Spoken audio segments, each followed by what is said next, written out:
Questa è Malcesine. Ci troviamo sul lago di Garda in provincia di Verona. Abitati in epoca preromana e romana, dopo la caduta dell'impero romano d'Occidente avvenuto nel 476, inizia per Malcesine un periodo di invasioni da parte dei barbari.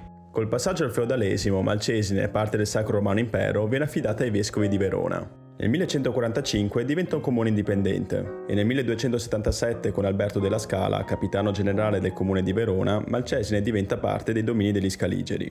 Nel 1387 Gian Galeazzo Visconti, duca di Milano, conquista gli Scaligeri tutte le fortezze del lago di Garda, tra cui Malcesine, dominandola per 17 anni.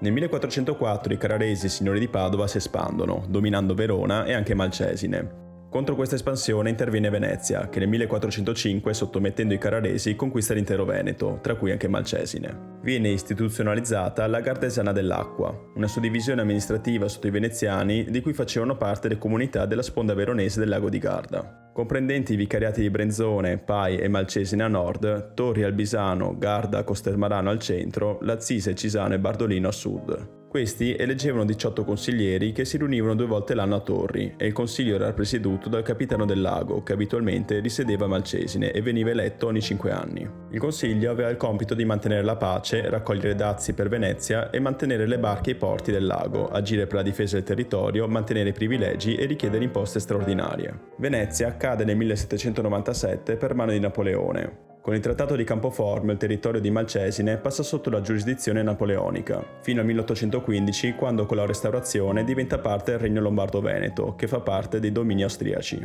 E nel 1866, con la Terza Guerra di Indipendenza, diventa italiana.